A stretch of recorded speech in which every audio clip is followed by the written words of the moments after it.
geología es la ciencia que estudia el planeta Tierra.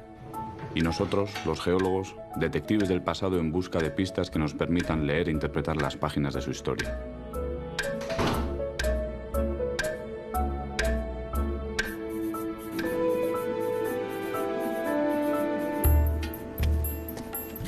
La Tierra cumple unos 4.600 millones de años, y son muchas las páginas escritas hasta el día de hoy. En todo este tiempo, el planeta ha asistido a numerosos capítulos extraordinarios. Cambios magnéticos inesperados, brutales variaciones del nivel del mar, alteraciones climáticas sucesivas, extinciones masivas de las especies.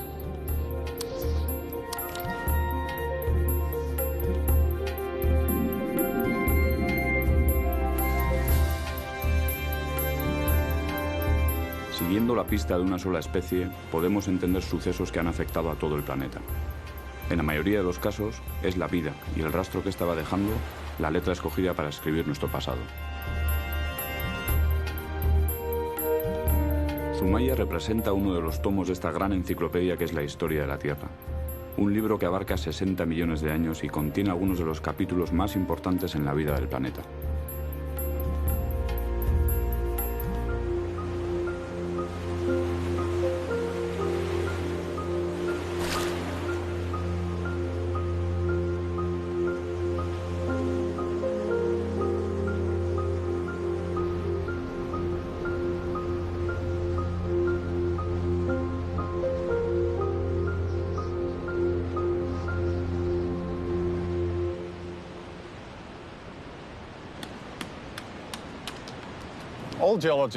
Los geólogos son como detectives que investigan la historia de las rocas y de la especie humana.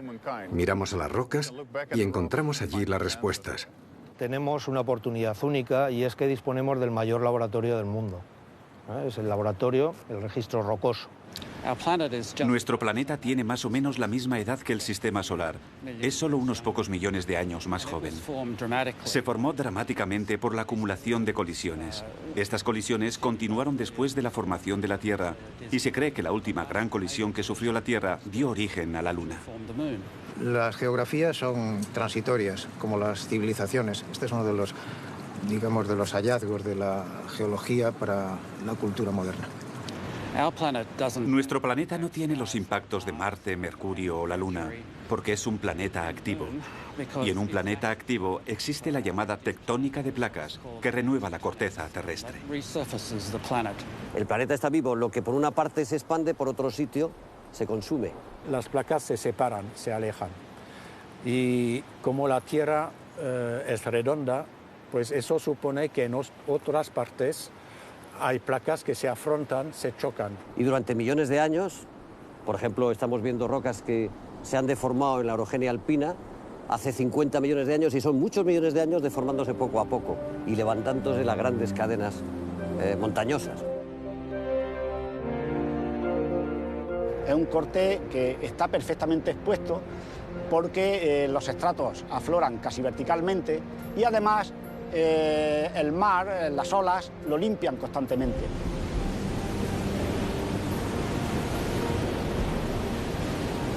El afloramiento de Zumaya es uno de los mejores del mundo. En este lugar podemos estudiar la historia continuada de los últimos 100 a los 50 millones de años.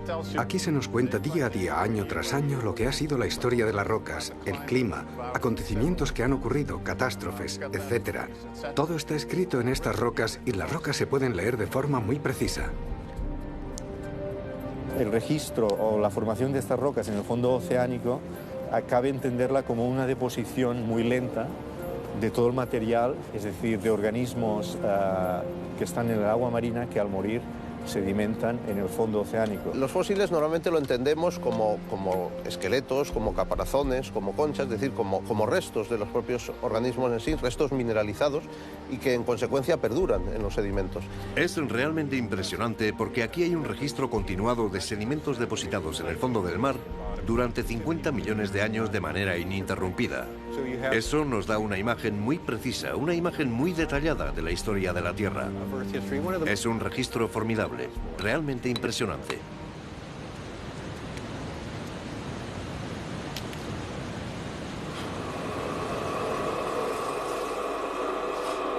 Analizando los restos de las especies que encontramos en estas capas, podemos saber quiénes y cómo vivían en una época determinada. Los fósiles son evidencias de los organismos que vivieron en el pasado. Cualquier tipo de evidencia. Todas estas rocas de los acantilados de la playa de Itxurun están llenos de foraminíferos planctónicos, aunque no se vean a simple vista. Los microfósiles permiten reconstruir todo lo que ocurrió en el pasado, especialmente pues, todos aquellos cambios paleoclimáticos que se reflejan en la mayor o menor abundancia de las distintas especies. De esa manera podemos reconocer qué tipo de clima había y de qué manera variable en esas edades. Hay especies que son más típicas de aguas cálidas, otras de aguas frías, y vemos cómo van evolucionando, cómo van apareciendo, cómo se van extinguiendo. Lo que ocurre es que, más allá de las tasas de extinción normales o habituales, encontramos momentos en la historia de la vida en los que las tasas de extinción se disparan. Se extingue más de la mitad de las especies que conocemos y teniendo en cuenta el tiempo geológico dentro de un espacio de tiempo muy corto.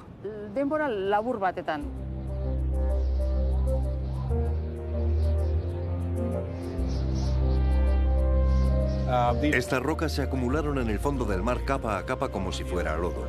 Y el hecho de que las rocas estén dispuestas en capas nos muestra el registro del tiempo.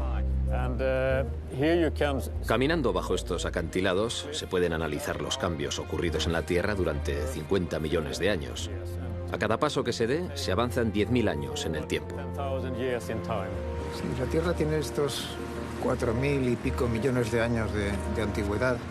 Y, lógicamente, para entendernos en esa especie de selva del tiempo profundo necesitamos unos hitos, igual que marcamos kilómetros en las carreteras. En el siglo XIX, cuando se definió la escala de tiempo geológico, se concretaron los límites que separan los diferentes periodos, donde se constatan cambios dramáticos en la evolución de la vida. Es algo lógico.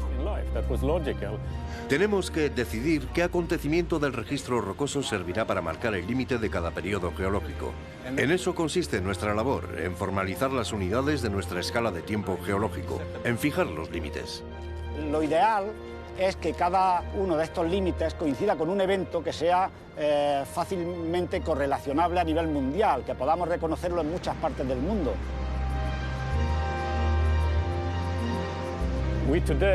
Hoy en día, gracias a nuestras investigaciones, sabemos qué ocurrió en la Tierra.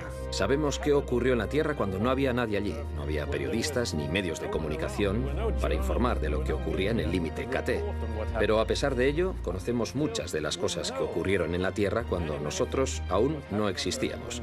Y eso es fascinante. Estas rocas contienen información y nuestra labor como científicos consiste en extraer esa información.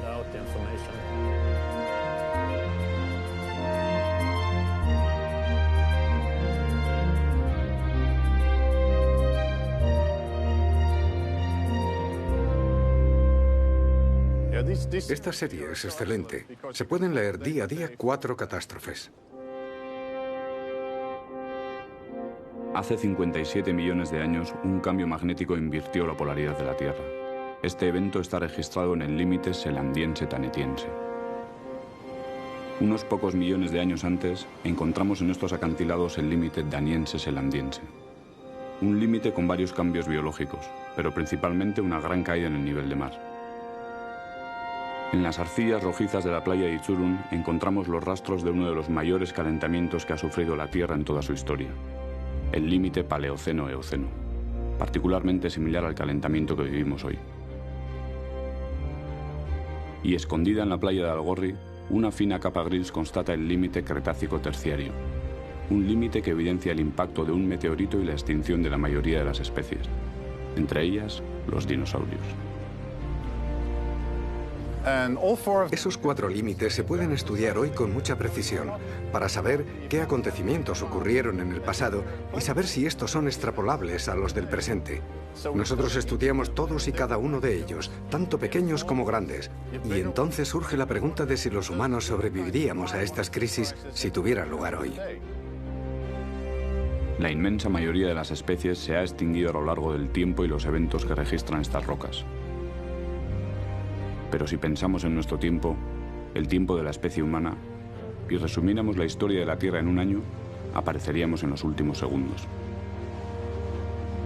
La historia de nuestra especie en la Tierra es la historia de un paso de una especie fundamentalmente presa, como la mayoría de los primates, que come plantas y que vive en el bosque, evitando a los carnívoros que se la comen, a una especie fundamentalmente depredadora que se lo come todo. Bueno, seguramente el éxito de los humanos por conquistar todo el planeta tiene que ver con modificaciones climáticas y con ventajas que se dieron en los ecosistemas. El clima varía de una forma muy importante en la Tierra. Solamente como detalle es que en los últimos 2 millones de años, es decir, lo que conocemos en geología por el Cuaternario, 1,8 o 2 millones de años, ha variado hasta 30 veces de forma drástica. Es decir, hemos tenido 30 periodos glaciares. En esta evolución biológica, en un tiempo anterior, lo que ocurría es que había una mejor adaptación al ambiente biológico, que sabían explotar perfectamente. La especie humana ya ha demostrado que sabe sobrevivir al frío de las grandes glaciaciones cuaternarias. Ahora, no sé cómo reaccionaríamos ante el calor. Eso es algo que ya entraría en el terreno de la especulación. ¿Cuál es el problema de un clima tan cálido? El problema es que ese clima cálido lo alcanzaremos con 8.000 o 9.000 millones de personas. El crecimiento de la población humana ha llegado a su límite. El reto del cambio climático es probablemente uno de los mayores retos del ser humano. Si continúa subiendo la temperatura, subirá el nivel del mar, inundará zonas que están superpobladas. El nivel del mar va a subir. Es más, está subiendo. En principio, los humanos somos la única especie biológica que es capaz de transformar el medio ambiente que ocupa. Los cálculos más pesimistas nos indican que pueden estar desapareciendo del orden de 30.000 especies al año. La causa de fondo es que nuestra especie compite con todas las demás. Es difícil saber cuántas especies se extinguirán en los próximos 100 años, pero hay indicaciones claras de que la Tierra lo está pasando mal en estos momentos.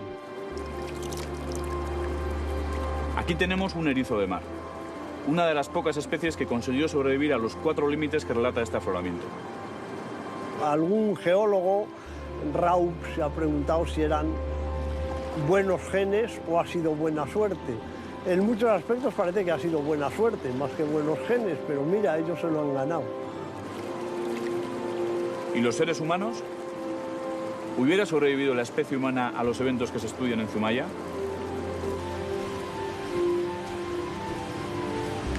Es difícil predecir lo que nos depara el futuro, y encontramos teorías para todos los gustos. Sin embargo, la historia de la Tierra está escrita con sucesos que podrían repetirse. Sucesos que ya han ocurrido alguna vez. Uno de ellos está registrado en Zumaya por un cambio en la polaridad magnética de la Tierra.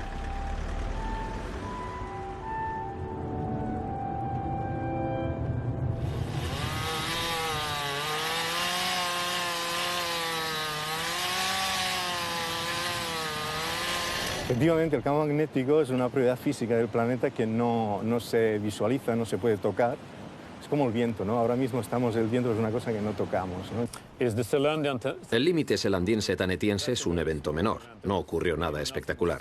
Usamos este límite para relacionarlo con otras secciones. Entonces, esta dinamicidad del campo magnético y el hecho de que tengamos un registro geológico con rocas que cubren ese tiempo nos permite, de forma indirecta, saber la historia de la evolución del campo magnético. La polaridad del campo magnético de la Tierra se ha invertido reiteradamente a lo largo de su historia.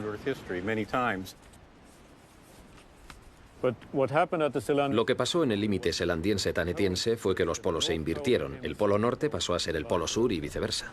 Entonces una brújula, si hubiera existido en ese momento, en lugar de señalar el norte, hubiera señalado el sur. Estas variaciones magnéticas se han repetido a lo largo de la historia geológica y se darán en el futuro con toda seguridad. Pero, ¿cómo respondería nuestra especie a los cambios que se dieron en el límite selandiense-tanetiense? Los cambios magnéticos se producen a lo largo de muchos años, a veces miles de años.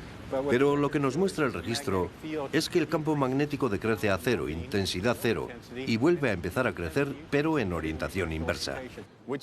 Eso quiere decir que los cinturones de radiación del cielo nos protegen de los rayos cósmicos y solares. En caso de que fallaran, seríamos bombardeados por los rayos cósmicos.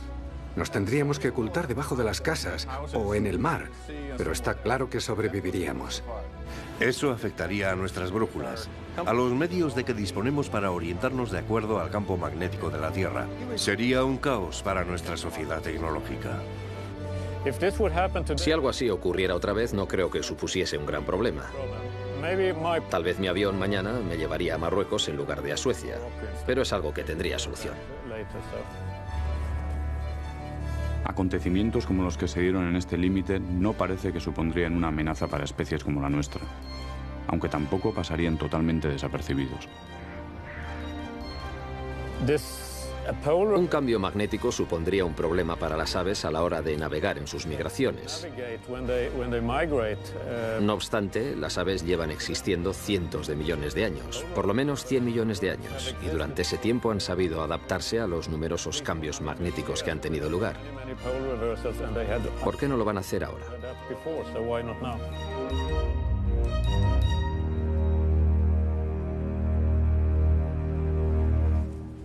Las pistas que siguen los geólogos se basan en pequeños indicios que llevan a grandes evidencias. El estudio de estas rocas de origen coralino pone de manifiesto la gran caída en el nivel de mar que observamos en el siguiente límite que se estudia en Zumaya, el límite daniense-selandiense. Así es que aquí estaríamos debajo del mismo mar que estábamos en Zumaya. Estamos en el mismo golfo marino. Concretamente, en lo que sería el límite entre una zona marina poco profunda, o somera, y una zona más profunda.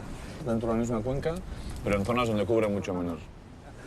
Una zona donde vivían los corales. Los corales necesitan luz y por lo tanto solo pueden vivir en aguas de poca profundidad. Una zona que era marina de repente pasó a ser vegetada. ¿Y tenéis calculada de cuánto pudo ser esa caída? Tenemos unos límites, como mínimo 40 metros y como máximo 80. Y esto para los corales no fue bueno, me imagino. No, para los corales fue fatal, efectivamente. Los corales quedaron fuera de su hábitat y naturalmente murieron.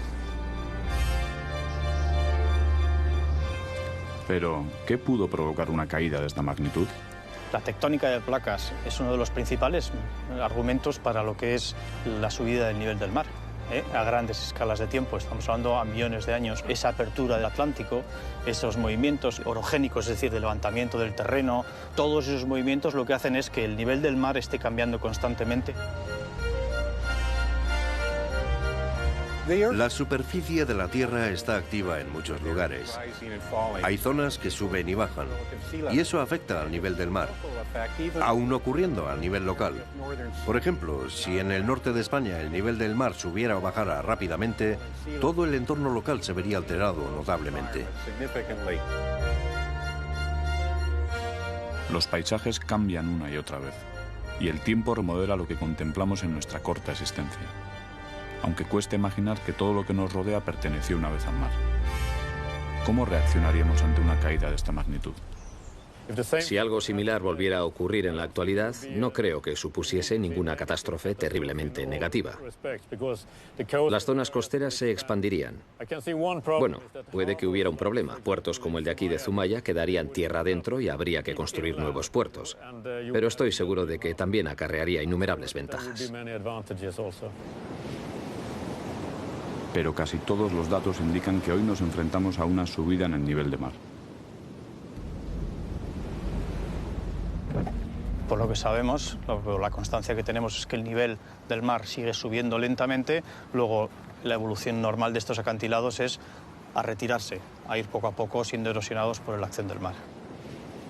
El agua que sale de los glaciares cuando se funden, llega a ríos, eso llegan al mar y el mar se empieza a llenar. Pero al mismo tiempo, ¿por qué se funden los glaciares? Porque aumenta la temperatura del ambiente, si no, no se fundirían. Pues esa temperatura ambiente también dilata el agua del mar, también la calienta. Y esa dilatancia térmica es 1/3 del total de lo que está subiendo.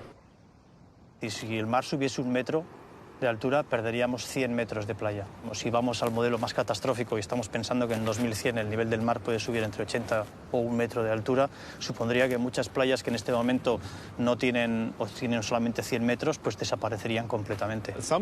Algunas zonas, tales como pequeñas islas que están al nivel del mar, podrían desaparecer. Dejarían de existir. No puede haber un efecto mayor que ese. La adaptación a un régimen de precipitaciones distinto probablemente en unas décadas se produciría. Es una gestión del recurso hídrico diferente. Pero la adaptación al aumento del nivel del mar solo tiene una protección, que es la de los diques, y es costosísima y difícil de imaginar a escala planetaria. Si se fundieran los glaciares, hipótesis, si se fundieran, que no es que diga que se van a fundir, una parte sí, importante, pero todavía no del todo. Bueno, pues subiría el mar hasta unos 70 metros más, puede subir. En el paroxismo de la última glaciación y de cada una de las glaciaciones, el nivel del mar ha estado 120 metros más bajo que en la actualidad. Acantilados como el que estamos viendo aquí, quizás más erosionados, pero también con unas características de acantilado, los estamos viendo hasta cerca de los 80 metros de profundidad. Es decir, si nos vamos a 80 metros de profundidad, veríamos que ahí hubo un acantilado en su momento. Época cálida puede tener 200 metros más alto que época fría.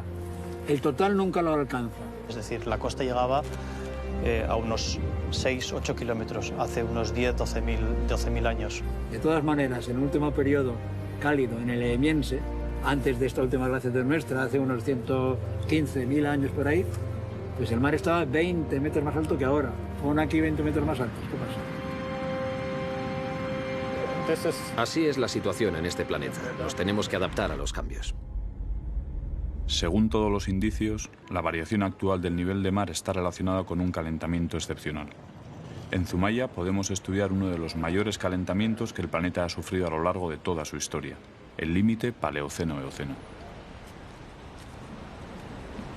En Zumaya, el límite Paleoceno-Eoceno viene marcado por una arcilla de color rojizo, en el cual se detectan toda una serie de anomalías geoquímicas y bióticas muy importantes. Estas anomalías se interpretan como un episodio de calentamiento global espectacular. El llamado PETM, máximo térmico del Paleoceno-Eoceno, es un evento dramático a escala de todo el tiempo geológico. De hecho, este calentamiento se produjo con una mayor intensidad. Culpable del calentamiento global durante el límite Paleoceno-Eoceno fue la emisión de grandes cantidades de gases invernadero, en concreto de metano y también de dióxido de carbono. Islandia, formada íntegramente por la actividad volcánica generada por la apertura de la dorsal atlántica, guarda en sus coladas información sobre las emisiones que se producen en estos casos y cómo afectan al clima de la Tierra en toda su globalidad. Islandia, el paraíso de los geólogos. ¿Pero por qué es tan especial? Este es un sitio único. Ahora mismo estamos sentados sobre el límite de las dos principales placas del Atlántico Norte. La placa de Norteamérica al oeste y Eurasia al este. Se están separando a razón de 18 milímetros al año. ¿Qué me dices de la actividad volcánica? ¿Existe alguna relación entre la tectónica de placas y la actividad volcánica? Sí, aquí tenemos volcanes activos que están creando continuamente nueva corteza con sus erupciones. Y supongo que estas erupciones contienen mucho gas y pueden variar la composición de la atmósfera y afectar al clima. Así es. De hecho, los volcanes no solo producen lava, también producen gas. En las grandes erupciones hay mucho gas, y este gas añadido a la atmósfera provoca un efecto. Escuchando a Pal y descubriendo las evidencias de algunos efectos que pueden modificar el clima inesperadamente, pienso en las similitudes que el evento hipertermal del Paleoceno-Eoceno tiene con el que hoy vivimos. A los geólogos nos gusta comparar aquel calentamiento y el calentamiento actual. ¿Podría ocurrir hoy tal como ocurrió en el pasado? Aunque la magnitud del Paleoceno-Eoceno es mucho mayor, nosotros podemos estudiarlo y aprender de él porque sabemos que el motivo causante está probablemente oculto en el mar. Grandes cantidades de metano fueron expulsadas a la atmósfera. El estudio del límite Paleoceno-Eoceno nos está sugiriendo que pequeños aumentos de la temperatura en las aguas oceánicas pueden provocar un verdadero evento de calentamiento de consecuencias impredecibles. Yo diría que hoy en día nos encontramos en el primer estadio de la catástrofe que se observa en el límite Paleoceno-Eoceno. Las previsiones indican que emitiremos tanto CO2 como el que se emitió de modo natural en aquel evento. Hay grandes similitudes entre ambos. ¿Y si volviera a ocurrir?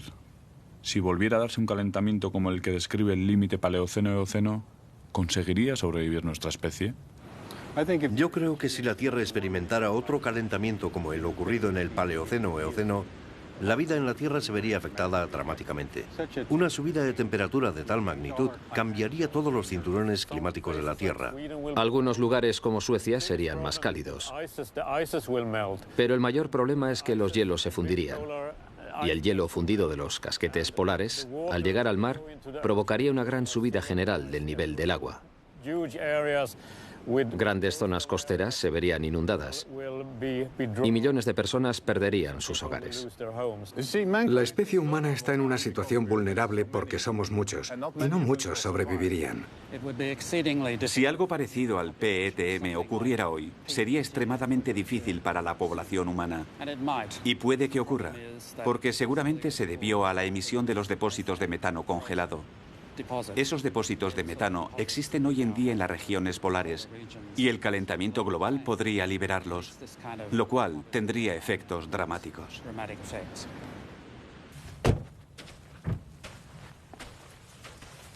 No parece tan peligroso, ¿verdad? No, no lo parece. Esta es una buena evidencia de que aquí todo está caliente. Sí, estamos sentados sobre una corteza muy reciente. Tendrá unos 1000 años o poco más. Esta corteza se está generando por el vulcanismo interno de la Tierra.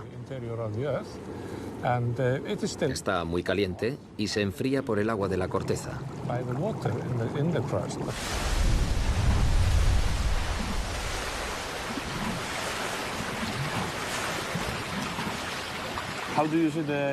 ¿Cómo se ve el calentamiento global desde Islandia?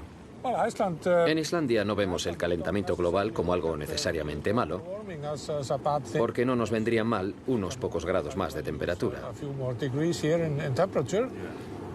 Pero nosotros también nos damos cuenta de los cambios que están ocurriendo. Los glaciares están disminuyendo. En 1900 llegaron a su máximo y están retrocediendo año tras año. Para algunos eso está muy bien. Pero si lo miramos desde un punto de vista global, es obvio que debemos de preocuparnos por el cambio climático.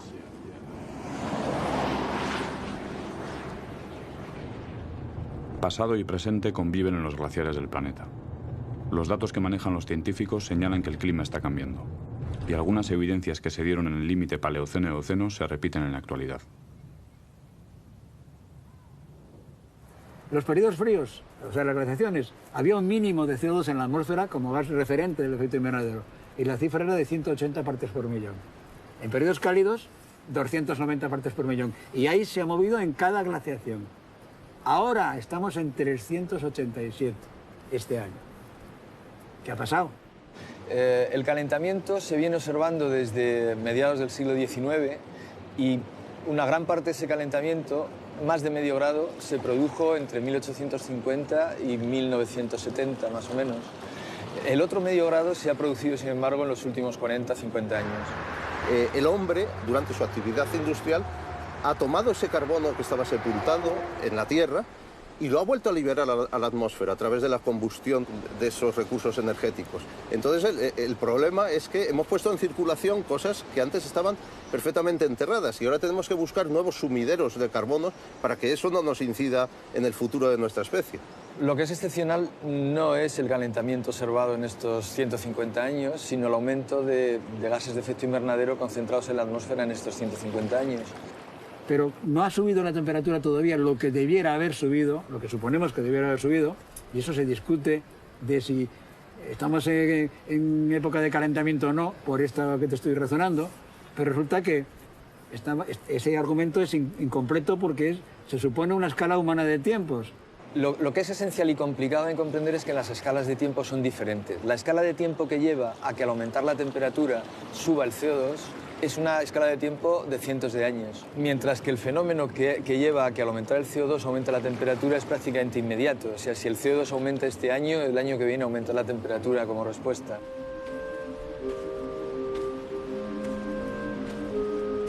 A escala humana de tiempos aún no vemos que pasen cosas, pero hemos encendido algo que está haciendo cosas por ahí. Con respecto a las glaciaciones naturales ya lo hemos sobrepasado. En mi opinión, está oficialmente aceptado que el cambio climático es un fenómeno antropogénico. Los seres humanos somos unos tipos raros, que nos cuesta entender lo que está ocurriendo a nuestro alrededor siempre que sea a una escala diferente, a una escala temporal diferente de la de nuestras vidas, y nuestras vidas son muy cortas. Podemos demostrar que prevenir el cambio climático es menos costoso que permitir que éste suceda. No solo eso. Nuestra atmósfera, ese envoltorio que cubre nuestro planeta, es muy fino y delicado. Y todas las sustancias químicas que hemos emitido durante 200 años tendrán un efecto dramático.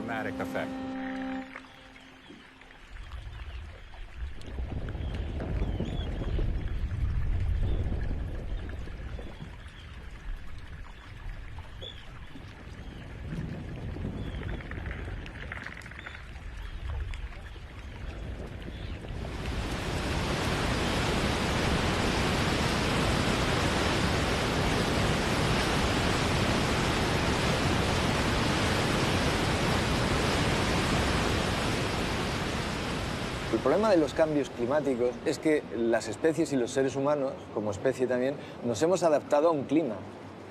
Y nuestra capacidad de adaptación a otro clima, esa es la que pone un límite. Los seres humanos podemos vivir en un planeta con 5 grados más y con 5 grados menos. A mí me parece mucho más difícil lo que ha hecho la especie humana a lo largo de la glaciación última, que es vivir con 10 grados menos que ahora. Esto me parece mucho más difícil incluso que vivir con 2 o 3 grados más.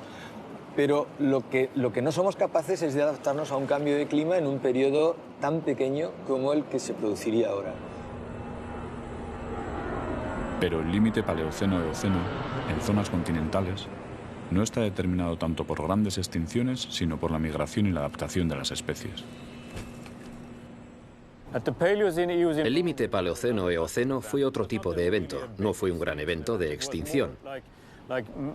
Fue más bien la llegada de nuevas especies a la Tierra. Una de ellas fue la de los primates, nuestros antecesores, los antecesores de los monos y de los humanos. Parece ser que el aumento de las temperaturas favoreció el desarrollo de la fauna en medios continentales, también en plataforma e incluso también en medios pelágicos. Aquí tenemos el límite paleoceno-eoceno en ambiente marino. Si vamos a la formación de Polecat Bench, Wyoming, encontraremos maravillosos afloramientos del mismo evento en depósitos fluviales y aluviales.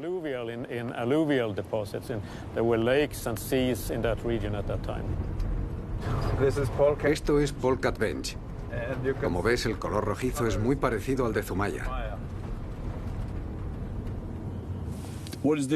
¿Qué es todo esto? ¿Qué tipo de rocas son estas? Esta es la sección clásica para estudiar mamíferos del Paleoceno. Bien, y yo me pregunto, si el límite paleoceno-eoceno se define por un calentamiento, ¿cómo afectó este calentamiento a los animales?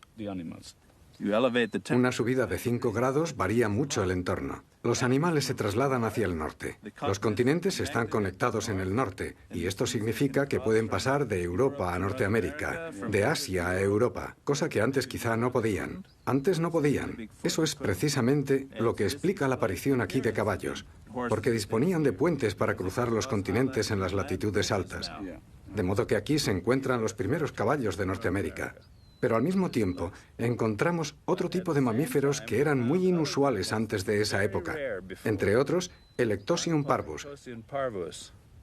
Este Ectosion aparece en las capas inferiores y superiores y tiene un tamaño normal, pero aquí es enano. Más pequeño. Más pequeño. ¿Y por qué se volvieron más pequeños? Hoy en día sabemos que si comparamos un ciervo u otros animales de norte a sur, en el norte son más grandes y en el sur más pequeños.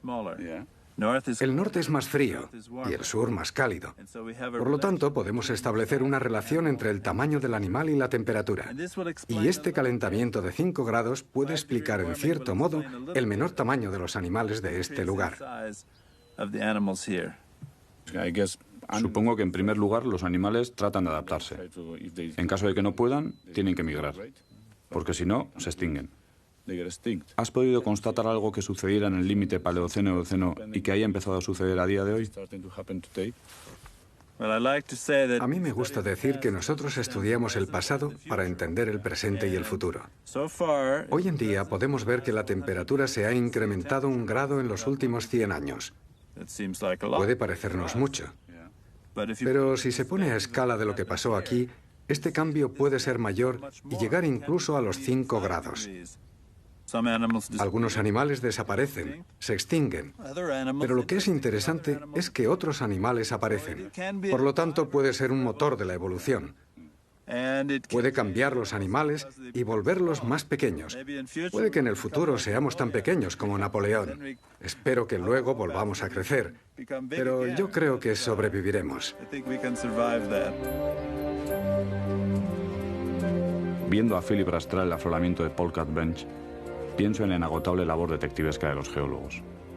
Después de varios meses, incluso años, no dar con las piezas necesarias para ratificar una teoría puede llegar a ser muy frustrante.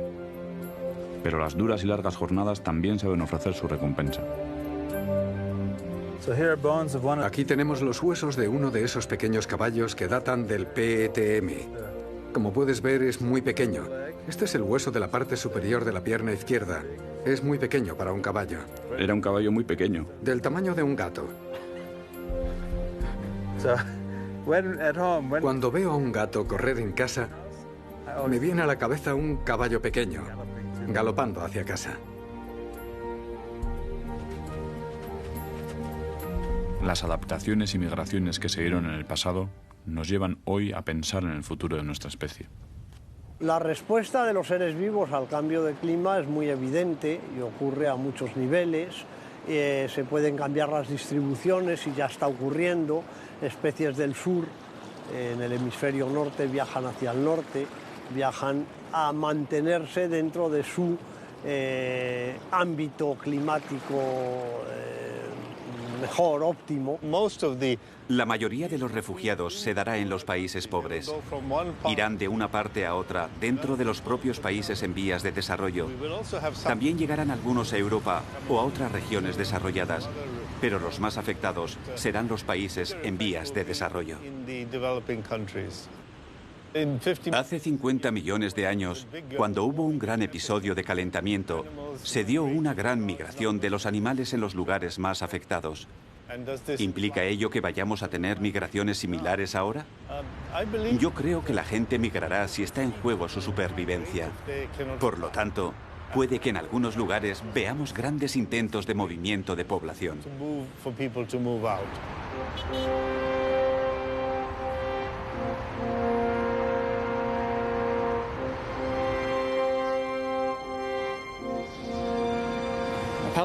Un paleobiólogo llamado Jack Sekowsky empezó a contar el número de especies que teníamos a lo largo del tiempo geológico y encontró que había grandes caídas en la curva de la vida, en la curva de la biodiversidad.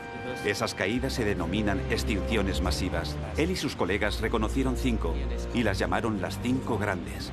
Una de ellas está aquí, donde estamos sentados, y es el límite Cretácico-Terciario.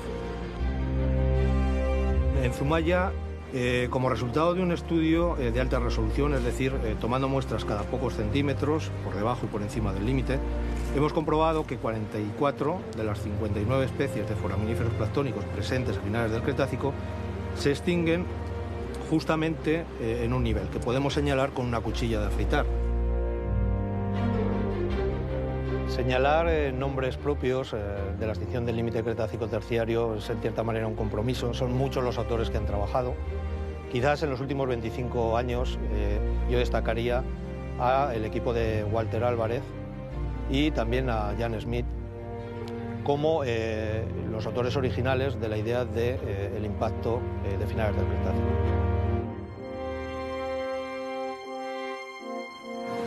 Yo no estaba buscando específicamente un meteorito, pero cuando empecé a trabajar vi que todos los foraminíferos y también los dinosaurios se extinguían repentinamente. En la Tierra no estaba pasando nada antes del límite Cretácico-Terciario y de repente, ¡bam!, desaparecen. Y mirando a las posibles opciones me dije, no hay evidencias anteriores, así que en la Tierra no pasaba nada. Todo estaba estable, el mar, el nivel del mar, las temperaturas. Así que debía ocurrir algo inesperado, y solo había 2 opciones, o una supernova o el impacto de un meteorito. Empecé a analizar diferentes causas, y no solo el impacto. Pero observando todas las evidencias que fuimos descubriendo una a una en la capa del impacto, primero encontramos iridio. Luego lo encontramos en todo el mundo. En segundo lugar, encontré pequeñas esférulas, probablemente producidas por el impacto. En tercer lugar, aparecieron los cuarzos de choque. Luego el hollín, los nanodiamantes. Todos se hicieron realidad. Uno tras otro, y cada uno de ellos reforzaba la hipótesis del impacto de un meteorito. El iridio es un elemento muy poco abundante en la corteza terrestre y sí lo es en determinados tipos de meteorito. Analizar la cantidad de iridio no ayuda, porque es la misma en todo el mundo. Las esférulas tampoco, porque son del mismo tamaño en todo el globo. Y ello es porque viajaron varias veces alrededor del mundo y se depositaron en cualquier lugar. Pero los cuarzos de choque son diferentes. Son cada vez más grandes cuanto más cerca de Norteamérica. Una evidencia nos lleva a pensar en una causa. Pero esta causa puede tener diferentes efectos. Hay que seguir las pistas, sin descanso. Y en ocasiones todas las pruebas pueden no ser suficientes. Por fin, en la década de los 90, los geofísicos se unieron a nosotros, a la comunidad científica, y decidimos, Walter Álvarez, Alessandro Montanari y yo mismo, viajar al sur de México. En toda la zona del Golfo de México encontramos afloramientos como este del límite KT.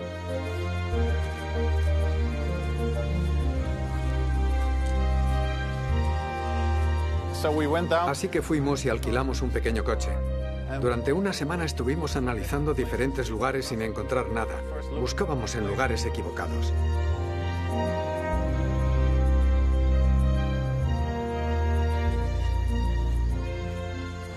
Y finalmente, el último día, la última noche, encontramos el afloramiento del Mimbral, uno de los afloramientos más importantes que hay allí. Estábamos trabajando en las rocas del Maastrichtiense cada vez más arriba. De repente, ahí estaba, una gran capa de arenisca. Era algo espectacular. Nos pusimos a picar y encontramos las esférulas, las tectitas, etc. Estábamos muy contentos porque sabíamos que aquello era una evidencia crucial del impacto.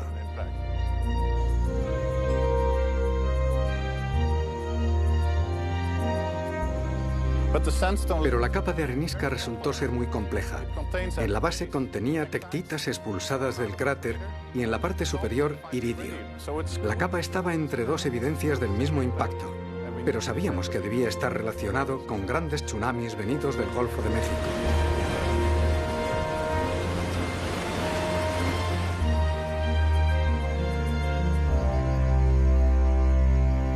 Se ha calculado que los tsunamis tendrían una altura entre 500 y 600 metros a la hora de barrer las costas del Cretácico en el Golfo de México.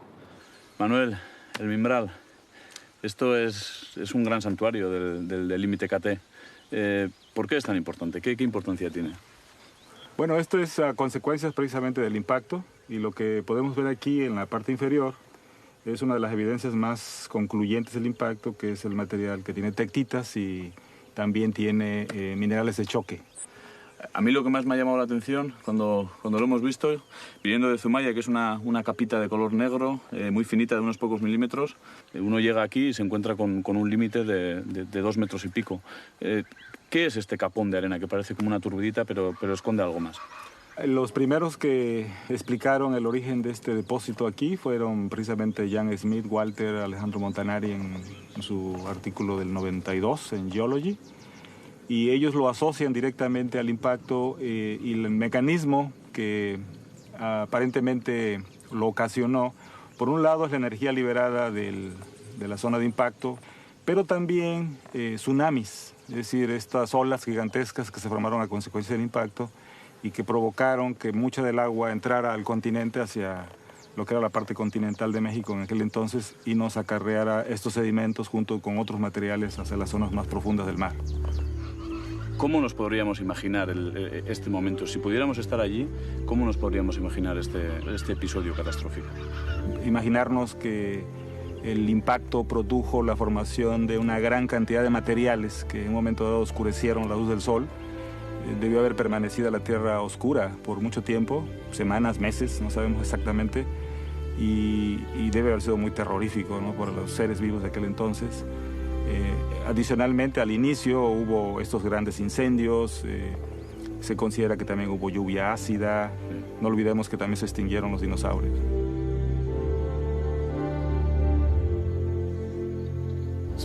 Imaginémonos la secuencia de acontecimientos. Primero cae el meteorito emanando gran cantidad de polvo que permanece durante un par de meses. La luz del sol desaparece, todo se oscurece y la fotosíntesis se corta inmediatamente. La luz vuelve, pero entonces se produce un gran enfriamiento e incluso los dinosaurios que pudieron sobrevivir algunos meses de oscuridad y que no serían muchos, también sucumben. A continuación ocurrió un gran calentamiento, de modo que no hubo uno, sino dos, tres efectos que se acumularon sucesivamente.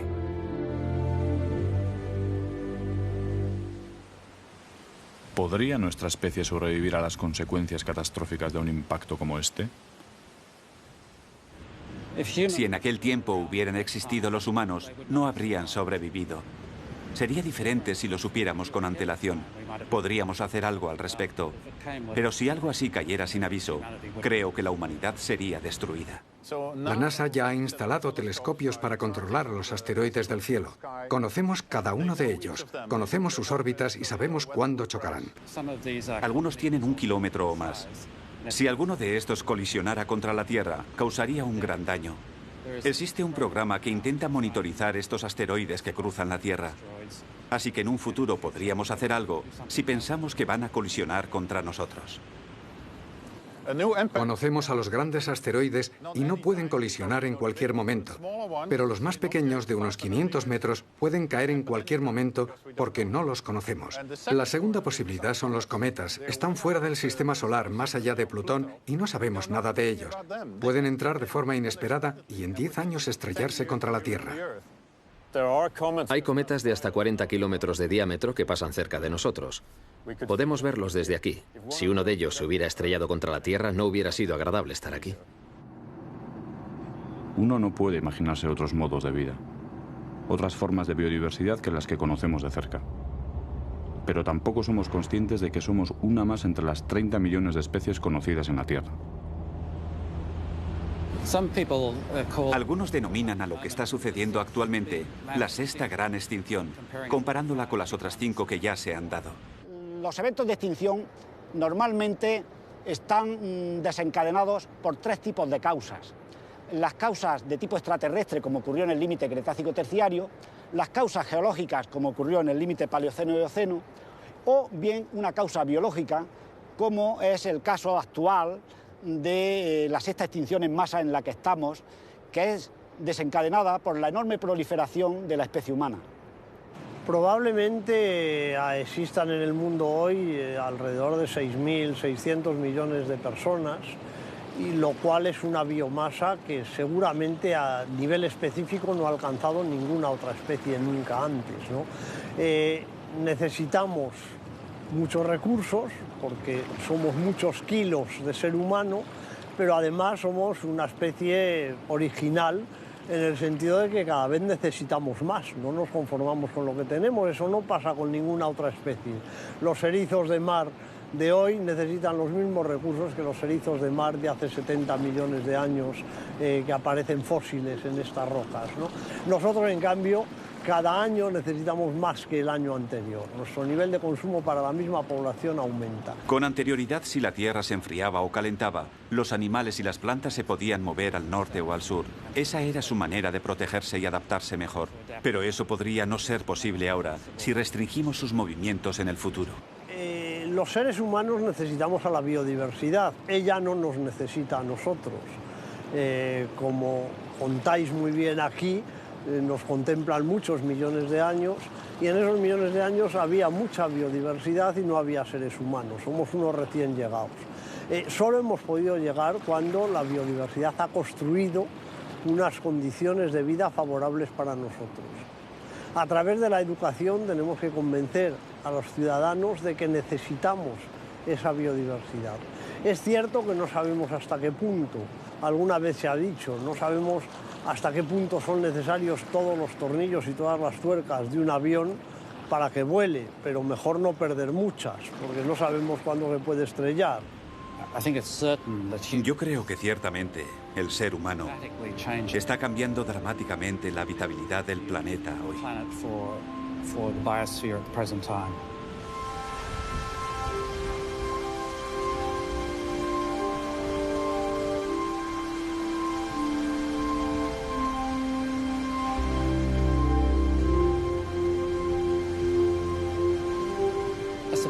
Una de las cosas que hemos descubierto recientemente es que nos pueden llegar meteoritos de otros planetas. Tenemos meteoritos llegados del planeta Marte. Y podemos especular que la temperatura que padecieron estos meteoritos en su trayecto desde Marte fue tan baja que podríamos encontrar vida en su interior. Y esta vida pudo haber sobrevivido en la Tierra. De modo que los meteoritos, potencialmente, pueden tanto crear vida como destruirla.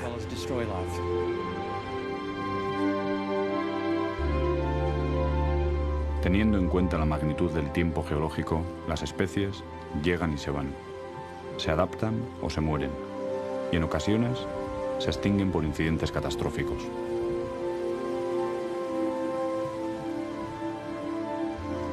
Y cuando todo parece estar perdido, la vida renace en los lugares más insospechados y a veces en condiciones extremas.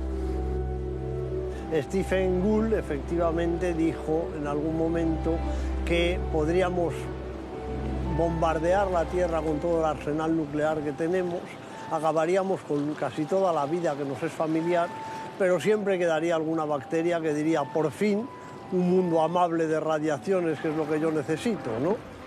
Los microbios, como sabemos por experimentos realizados, pueden vivir casi en cualquier lugar. Pueden vivir en agua hirviendo, pueden vivir en ambientes ácidos, pueden vivir en temperaturas y condiciones que para nosotros serían totalmente inaceptables. Es decir, seguiría existiendo biodiversidad y volvería a recomponerse probablemente un mundo complejo a través de esas bacterias que sobrevivieran.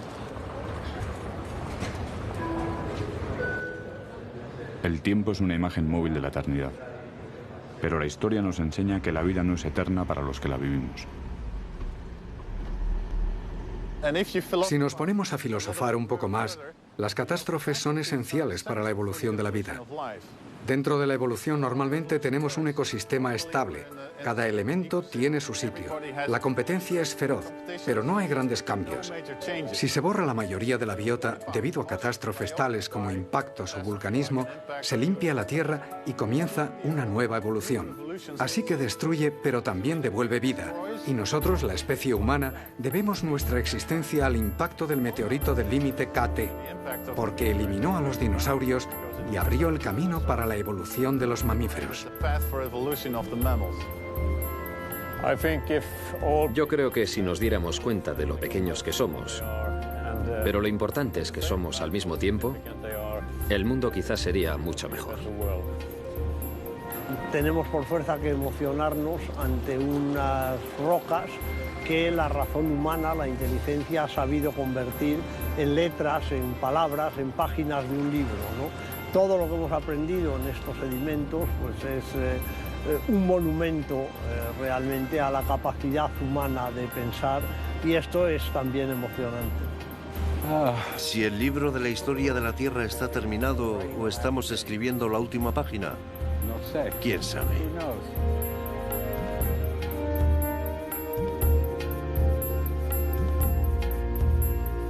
Tal vez leer, interpretar este gran libro nos sirva, cuando menos, para ver con otros ojos, más allá de la pura belleza, el imponente paisaje que el mar nos muestra.